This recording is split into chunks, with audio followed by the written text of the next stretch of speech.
d'une civilisation une civilisation islamique qui n'a pas de marche occidentale.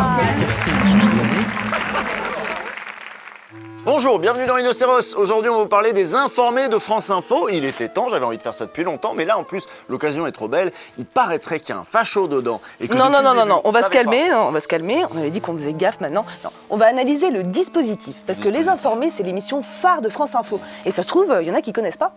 Bah, je vous le dis, c'est nul. Et il paraîtrait qu'il y a... Enfin, non. On va voir. Vous allez voir.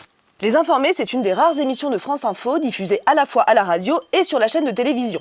C'est le soir à 20h, ça dure 1 heure. Et maintenant, il y a même une édition le matin, mais on va surtout vous parler de celle du soir. Bah oui, parce que l'édition du soir, c'est celle où il y a Jean-François Akili. C'est lui qui veut nous intéresser pas mal aujourd'hui. France Info, Les Informés, Jean-François Akili, Bérangère Bonte. Bonsoir à tous, bonsoir Jean-François. Bonsoir Bérangère. Bon, vous connaissez ce genre d'émission, hein. On prend des sujets d'actu, on invite 3 ou 4 experts, et puis on leur demande leur avis sur tout et n'importe quoi. Et puis roule ma poule. En effet, ça ressemble à C'est dans l'air, ça ressemble aux éditions spéciales de Quelle époque avec tous les éditorialistes là, ça ressemble à L'heure des pros, ça ressemble à Backseat aussi. Ah non, rien à voir s'il te plaît quand même. Bah si. Bah non, parce que faut regarder le profil des gens qui sont invités à donner leur avis. Donc en gros pour toi, commenter l'actualité en plateau, si c'est que des bourgeois c'est nul, mais si t'es dedans c'est bon, ça passe. Bah oui, parce que les bourgeois se permettent de faire ça, comme ça, machin. Je vois pas pourquoi déjà nous on se le permettrait pas. Ensuite dans Backseat, il n'y a pas que ça. Et puis oui, notre avis, il peut être aussi intéressant que le leur. Un avis, c'est comme un trou de balle. Tout le monde en a un, mais ils sont pas forcément pareils. Bon oui, on va commencer par là, par le casting. À qui donne-t-on la parole dans Les Informés? C'est quoi le casting? C'est qui? Alors Les Informés ce soir, ils sont là, ils sont prêts, ils ont suivi ça. Nathalie Moret, journaliste politique au bureau parisien du groupe EBRA. Bruno Cotresse, chercheur CNRS au CEVIPOF. Jérôme Cordelier, rédacteur en chef du service France du Point. Et pour France Info, le service politique, bien sûr, en la personne de Paul Barcelone. Bonsoir et bienvenue à tous. Le casting, il ressemble souvent à ça dans Les Informés. Un ou une journaliste de droite, un sondeur, un mec de Sciences Po, un représentant d'un institut privé inconnu au bataillon, bref, ceux qu'on appelle les informés, ce sont des experts, des vrais experts, hein. En 2019, l'association Acrimed a étudié de près la composition des panels de l'émission, et vous allez voir, il y a quand même un gros problème de pluralisme. Par exemple, si on s'arrête sur les profils des invités, on constate qu'en plus des journalistes, on retrouve beaucoup de communicants ou de consultants. Ensuite viennent des universitaires, puis des sondeurs, et bien sûr les chefs d'entreprise. Et ce qui nous a frappé, c'est ce graphique incroyable qui montre quels médias sont les plus représentés dans Les Informés. Par exemple, Le Figaro est 31 fois plus représenté que l'Humanité ou Libération. Le Parisien l'est quant à lui 26 fois plus que Reporter. Parmi la presse magazine, l'hebdomadaire Politis totalise 4 passages, là où Valeurs Actuelles, journal d'extrême droite, en compte 22. Ainsi, la diversité apparente des médias représentés ne saurait-elle masquer la marginalisation criante d'un pan entier de la presse libre et indépendante. Et donc, en plus des journalistes, ceux qui sont surreprésentés, ce sont les consultants, les lobbyistes. Vous savez, c'est ceux qu'on vous présente comme venant du think tank machin, de la fondation truc, de l'Institut Mon Cul. Et ceux-là, ils viennent offrir à leur institution un petit peu de visibilité et de crédibilité sur le service public. Voilà, regardons par exemple le casting de l'émission du 26 novembre. Je vous propose comme fil conducteur des informés de ce soir cette question. La France est-elle coupée en deux ? Coupée en deux de quoi? On sait pas c'est quoi la problématique, j'ai rien compris. Heureusement, il y a les experts, on va mieux comprendre avec nos invités. J'ai le plaisir d'avoir avec moi en studio Alexia Germont. Vous êtes, bonsoir, présidente, avocate aussi, présidente fondatrice du think tank France Audacieuse, Gaspard Ganzer, président de Ganzer Agency, enseignant à Sciences Po et à HEC. Bonsoir. Arnaud Benedetti, rédacteur en chef de la revue politique et parlementaire, professeur associé à la Sorbonne. Et bonsoir. Et Mathieu Souquier. Bonsoir.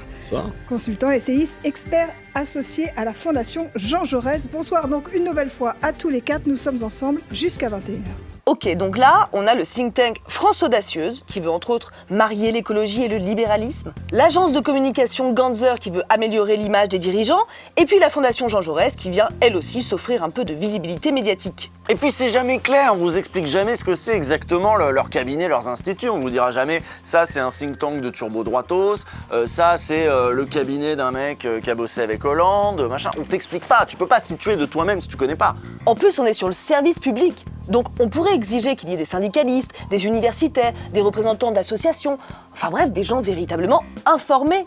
Et puis c'est pas Pascal Praud qui va les inviter, ces gens-là, mais c'est quand même dramatique que France Info participe aussi à invisibiliser toute une partie du monde social qui se retrouve à n'avoir jamais la parole. Et c'est précisément parce que c'est le service public qu'on est en droit d'être exigeant. Parce que France Info, c'est avant tout une chaîne d'information en continu. France Info, normalement, c'est de l'info, pas du bavardage. C'est le concept même de la station, qui a même été une pionnière dans le domaine. C'était la première chaîne d'info en continu d'Europe à sa création en 1987. Cette radio a ouvert la voie, bien avant que naissent LCI, iTélé et BFM dans les années 90 et 2000. Ici, pas de pub, pas de tube. L'auditeur va de gros titres en flash et de flash en journaux. Pas de doute, la vedette, c'est l'info. Avec cette nouvelle fréquence, Radio France relève donc le défi de l'information continue. Alors le pari sera-t-il gagné? D'après les premiers sondages, 72% des auditeurs sont prêts à écouter une radio 100% info. Pour Roland Faure, le PDG de Radio France, l'info, c'est un bon créneau. Alors on pourrait s'interroger sur tous les problèmes que pose ce truc d'info en continu, machin, tout ça, mais c'est pas tellement le sujet de l'émission. Aujourd'hui on va parler des informés parce que, l'affaire Jean-François Akili, on va y arriver quand même. Est-ce qu'on fait ça maintenant? Attends, tu m'as dit que le sujet c'était les informés. Moi j'ai regardé des heures et des heures des informés, c'était insupportable, donc tu vas me laisser développer. Ok, d'accord. Bon alors, explique-nous pourquoi c'était insupportable. Le fil info. Vous connaissez le fil info sur France Info? Sur France Info, il y a une règle, un flash info, toutes les 10 minutes, même pendant les informés. Ça veut dire que toutes les 10 minutes, même à la télé, la discussion est interrompue par un flash nul, et je sais pas qui a eu cette idée de merde, mais c'est vraiment la pire idée. C'est intéressant à observer. 20h11, ce fil info, Stéphane Milam. Rachida Dati est donc nommée ministre de la Culture. Elle ne fait désormais plus partie des Républicains. C'est Éric Ciotti, son président, qu'il déclare dans un communiqué. Cette réaction aussi de sa grande rivale et maire de Paris, Anne Hidalgo. Je souhaite bon courage aux acteurs du monde de la culture, compte tenu des épreuves qu'ils vont traverser. Et d'ailleurs, les flash infos sont nuls aussi, je tenais à le dire. Eh ben, c'est dit. En plus, là, vous avez vu son PowerPoint, il s'est même pas lancé. Mais surtout, l'information principale du flash, finalement, c'est juste une petite phrase un peu piquante d'Hidalgo. Et c'est bien le piège quand on doit bricoler des flashs toute la journée. Les nouvelles infos sont parfois complètement anecdotiques. Par contre, ça va bien avec les informés, parce que eux aussi, ça les passionne, les petites phrases. Ils peuvent passer des plombs à commenter la dernière sortie de Gabriel Attal, de Bardella. Et puis après, oui, il y a encore un flash info. Ah bah oui. Et après le flash info, soit on reprend la conversation là où on l'a laissée, soit, tiens, on parle de quelqu'un d'autre. Ouais, Marine Le Pen, vous la jugez crédible sur son programme économique, Sophie de Menton, présidente du mouvement éthique? Paul Barcelone, pour vous c'était courageux cette visite d'Emmanuel Macron à Marseille? Voilà. Les Informés est une émission qui adore commenter les différentes personnalités au pouvoir, qui ne va pas parler réellement de politique, mais d'anecdotes sur des individus, de leur histoire, de leurs caractéristiques. On pipolise totalement la politique en fait. Regardez Roselyne Bachelot, c'était il y a 4 ans, elle aussi avait créé la surprise. Là, pour le coup, c'était une prise de guerre chiracienne, nommée également à la culture, peut-être aussi pour redorer un ministère qui a besoin peut-être de quelqu'un de caractère. Voilà, c'est lui, Jean-François Akili. Et il paraît que donc c'est lui qui aurait aidé à écrire le bouquin de Jordan Bardella. Alors attends, parce qu'il y a aussi Bérengère Bond qui présente les Informés, on va peut-être commencer par les présenter. Oui, commençons par les présenter. Ces deux journalistes politiques ont un point commun. Ils ont tous les deux écrit des livres dédiés à des personnalités politiques. Les grands destins et les errements de notre personnel politique, ça les passionne tous les deux. Et évidemment, cette passion, on va la sentir dans les Informés. Alors qu'on est sur le service public, je le redis. Mais oui, on pourrait attendre un peu plus de hauteur, une analyse un petit peu plus en profondeur, voilà, comme par exemple ce qu'on essaie de faire dans Maxit. Déjà, vous voyez, à ce niveau-là, ça n'a rien à voir. De toute façon, dans les Informés, on n'a pas le temps. Les commentaires sont souvent superficiels et même parfois un peu confus. C'est vers Renaissance, et donc peut-être qu'elle permet elle est donc avec ceci, elle peut se faire une jonction entre. Le slogan de France Info, je rappelle, c'est « Et tout est plus clair ». Cette émission-là, elle a donc été diffusée en janvier au moment du remaniement, et alors les journalistes frétillent sur le plateau. Chacun veut placer sa petite remarque sur telle ou telle personnalité. Vraiment, ils sont fascinés par le pouvoir. C'est du journalisme de cour ou du journalisme de gouvernement. On vous avait déjà parlé de ce style dans notre épisode sur la famille Duhamel Saint-Cricq. Un remaniement, mais c'est le meilleur truc pour eux. Regardez Paul Barcelone, il se frotte littéralement les mains. Imaginez ce qui pourrait se passer au banc à l'Assemblée nationale dès mardi prochain pour les premières questions au gouvernement, quand vous allez avoir Rachida Dati, Éric Dupond-Moretti, Gabriel Attal en tant que Premier ministre, Gérald Darmanin et Bruno Le Maire, peut-être plus revanchards que jamais. Ça promet. Et puis on va se permettre des compliments, des petits mots doux, bien souvent réservés aux membres du gouvernement. Ah bah oui, parce que c'est facile de critiquer, mais j'aimerais bien vous y voir, vous, hein. Le gouvernement, quand même, il est au top, il fait tout ce qu'il peut, et ça, on le dit jamais. Enfin, si, sur France Info, on le dit quand même souvent. Olivier Véran a changé un peu la fonction de porte-parole du gouvernement. Il décide de se rendre sur le terrain et pas simplement de rester sur les plateaux télé. Il a raison de le faire, y compris si, quand c'est un peu abrasif, parce que ça risque de l'être demain. Je pense que le climat politique dans le département et puis dans la société doit être quand même très difficile, parce que c'est un drame terrible qui est arrivé au cours des derniers jours. Et puis ces manifestations, ces affrontements, il y a ce qu'on voit et ce qu'on ne voit pas. Donc il ne va pas dans une situation facile. Donc je trouve qu'il y a une grande part de courage d'y aller. Mais bon, on peut pas tenir 1 heure entière avec des trucs comme ça. Des fois, bon, je sais, c'est chiant, mais il y a une actualité internationale, un mouvement social, un truc un peu sérieux, quoi, dont il faut qu'on parle parce qu'il faut que ça fasse professionnel. Bah oui, mais heureusement, c'est des experts, et puis les vrais experts, ils sont experts en tout. Tenez par exemple, le jeudi 21 mars, l'émission a évoqué la mort de Frédéric Mitterrand, l'Ukraine, le déficit public, puis le traité du CETA. On se doute bien qu'autour de la table, ils sont pas spécialistes de tous ces sujets en même temps. Notre deuxième sujet, le déficit de la France, rien à voir. Et dans le journalisme de cour, le journalisme de gouvernement, il y a les sujets dont on parle et il y a les sujets dont il ne faut pas trop parler. Ce serait inélégant, ce serait inapproprié, ça ne se fait pas. Il y a des sujets qu'il faut éviter parce que sinon on ne nous invitera plus au déjeuner, on perdrait des sources, ce serait dommage. Par exemple. Donc il aimait écrire, puis il aimait les gens. Et c'est ça aussi qui transparaissait beaucoup dans son amour du cinéma, des stars, des autres, c'est la rencontre aussi. Alors, un fait important qui est passé sous silence, Frédéric Mitterrand a quand même écrit au sujet de jeunes garçons en Thaïlande « Tous ces rituels de foire aux éphèbes, de marché aux esclaves m'excitent énormément. La profusion de garçons très attrayants et immédiatement disponibles me met dans un état de désir que je n'ai plus besoin de réfréner ou d'occulter. L'argent et le sexe, je suis au cœur de mon système, celui qui fonctionne enfin, car je sais qu'on ne me refusera pas. » Ils ne l'ont même pas évoqué, ils n'ont fait que des éloges, donc encore la preuve qu'ils sont en pamoison devant les responsables politiques. Les Informés, vous l'aurez compris, est une émission qui flatte régulièrement les représentants du pouvoir et ne critique que rarement leur politique. Mais là où ils sont forts, c'est qu'ils ne parlent pas qu'en leur nom. Ils essaient de parler au nom des Français. Régulièrement, ils nous expliquent que les Français veulent ci, veulent ça. Par exemple, selon Alexia Germont du think tank France Audacieuse, les Français, ils attendaient la loi immigration. Il va falloir reprendre l'attente des Français. Et l'attente des Français, c'était fermeté et simplification. C'était ça, et c'était ça l'objet de la loi immigration. On l'a lu où ça, fermeté et simplification? C'est l'axe qui est expliqué par Gérald Darmanin, et c'est la raison pour laquelle il propose ce texte qui est très important pour lui. Vous avez vu comme on passe de l'attente des Français à un texte très important pour Darmanin? Alors, non seulement c'est pas sérieux, mais c'est même un peu malhonnête. Vous vous souvenez de ce qu'on vous a dit sur le fait que la droite est surreprésentée sur le plateau? Bon évidemment, du coup, on entend plein de banalités de droite. Mais il n'y a pas que l'ultra-droite qui inquiète évidemment les services de l'État. Il y a aussi les mouvances d'ultra-gauche. Alors tout à l'heure, on vous a mis un invité qui défendait Olivier Véran, Gaspard Ganzer. Bon, lui, c'est un peu logique qu'il prenne la défense d'un gars qui était au PS comme lui, qui a connu les années Hollande. C'est pas absurde. Mais parfois, c'est le maître de cérémonie lui-même qui prend la défense du gouvernement. Jean-François Aquili fait ça assez régulièrement.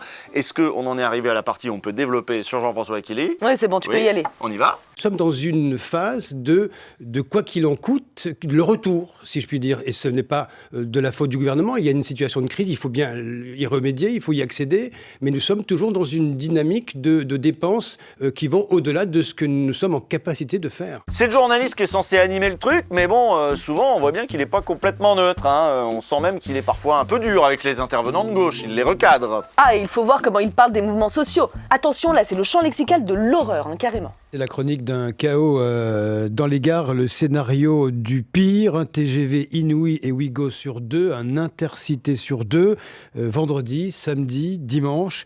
La SNCF explique que toutes les destinations seront assurées avec moins de trains. Oui, ça veut dire moins de voyageurs transportés, c'est bien là le problème.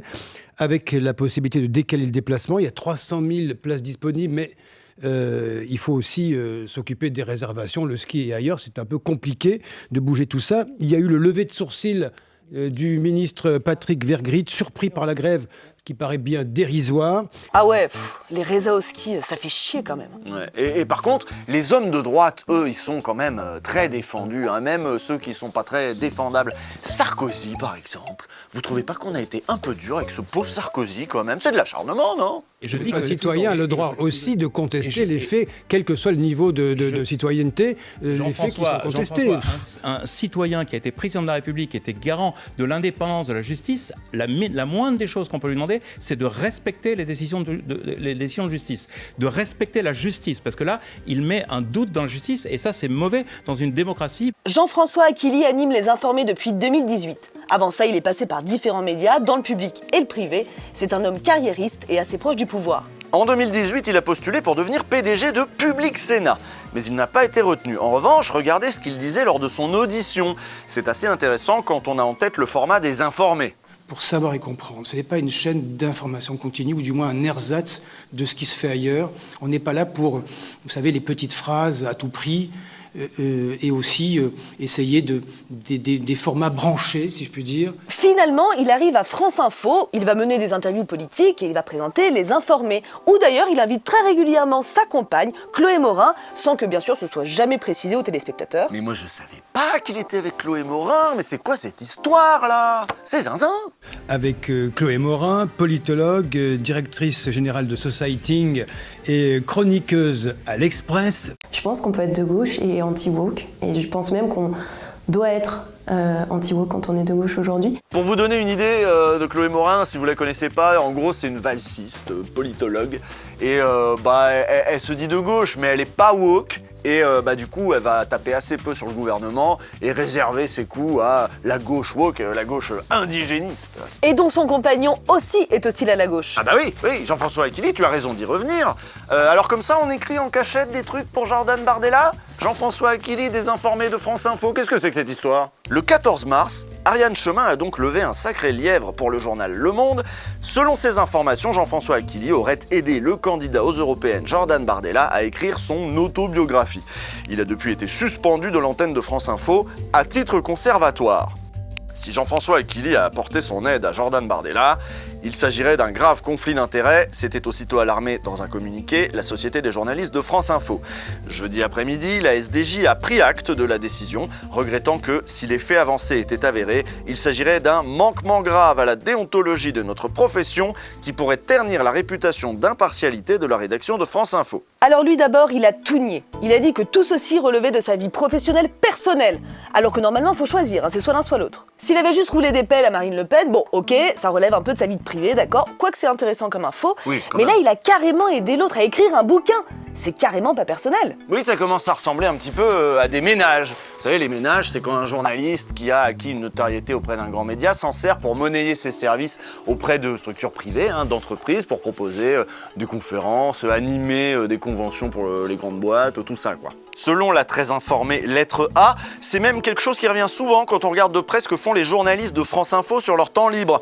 Apparemment, il y a des liens forts entre pas mal de journalistes de France Info et pas mal d'entreprises privées. Plusieurs voix emblématiques de France Info cumulent leur activité à l'antenne avec des prestations facturées au service de la communication d'entreprise, au point parfois de ne plus distinguer les deux casquettes. Alors oui, mais là pour Bardella, Jean-François Aquili ne se serait pas fait payer selon Ariane Chemin. Bénévole en plus, donc là oui, c'est même pas une prestation pro, ça commence à ressembler à du militantisme. Tu m'étonnes qu'il voulait pas trop que ça se sache, qu'il voulait rester discret.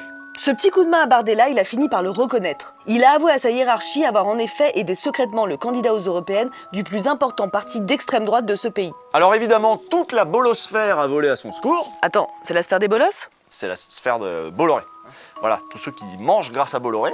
Et vous allez voir, attention, ceci dit, trigger warning, pull dégueulasse. Certaines affinités font réagir, d'autres sont absolument normales. Donc là, on commence à se dire c'est moins la proximité des milieux qu'une proximité idéologique qui, dans un cas, exaspère certains des Français, des lecteurs, des auditeurs, des téléspectateurs, dans un milieu dans un entre-soi idéologique. Puis, parce que je crois beaucoup au ressentiment personnel, parce que c'est Jean-François Aquili, j'en suis persuadé. Ça ne serait pas arrivé à n'importe qui, et bien sûr pas s'il avait très légitimement donner son avis à Gabriel Attal, vous l'évoquiez tout à l'heure. Alors évidemment, on a le droit de collaborer avec tout le monde sauf avec Jordan Bardella. C'est comme pendant l'occupation, où si on filait un coup de main aux Allemands, tout de suite on devenait un collabo. En tout cas, on était jugé à la soi-disant libération. Tu pars sur quoi là? C'est encore des problèmes, ça. Non, mais c'est sur sa page Wikipédia, Philippe Bilger, là. Il aime pas qu'on le rappelle, mais oui, son père avait fait 10 ans de travaux forcés à la Libération. C'est son origin story de méchant. C'est factuel, tout est factuel. Bon, tu voulais pas qu'on parle de Jean-François Aquili? Tu peux, là, maintenant. Oui, mais j'aime bien parler aussi de Philippe Bilger, je trouve ça intéressant. Mais Un oui, problème t'as à la raison. fois. Jean-François Aquili, maintenant qu'on connaît ses sympathies secrètes, on comprend mieux ce genre de propos. Explique Juste que lui sur la est place Vendôme. Mais vous avez le leader désormais, Jordan Bardella, qui caracole dans les sondages européens, qui vous explique sur France Info qu'il ne reviendra jamais sur une telle décision. Donc il y a quelque chose qui a changé quand même. Il y a quelque chose qui a changé. Bah oui, déjà c'est plus le même nom. Tiens, maintenant c'est le RN, avant c'était le FN. Ça veut bien dire qu'ils ont changé vu que c'est plus le même nom. Et si c'est le service public qui vous le dit, vous allez faire quoi? Et c'est parce qu'on assiste à pas mal de revirements de ce genre en ce moment qu'on a monté cette émission et qu'on l'a appelée Rhinocéros, comme la pièce d'Eugène Ionesco. Petit à petit, les gens se transforment, le fond de l'air change. Il y a ceux qui vont résister, mais la plupart vont s'adapter. S'il devient plus facile sur les plateaux de défendre la normalisation de l'extrême droite et de diaboliser la gauche, pourquoi ne pas accompagner le mouvement? Alors Jean-François Aquili est-il un homme d'extrême droite? Est-il un facho qui, jusque-là, cachait bien son jeu? Est-ce que Les Informés, c'est une émission de merde? Est-ce que les intervenants et les journalistes sont des laquais du pouvoir? Nous ne répondrons pas à toutes ces questions. Non. Voilà, écoutez-vous l'émission et puis dites-nous en commentaire ce que vous en avez pensé. Vous aurez vos propres réponses. Nous n'allons pas vous donner les nôtres parce que, comme ça, on reste neutre, objectif. On évite les problèmes et tout le monde est content. Voilà. À la semaine prochaine.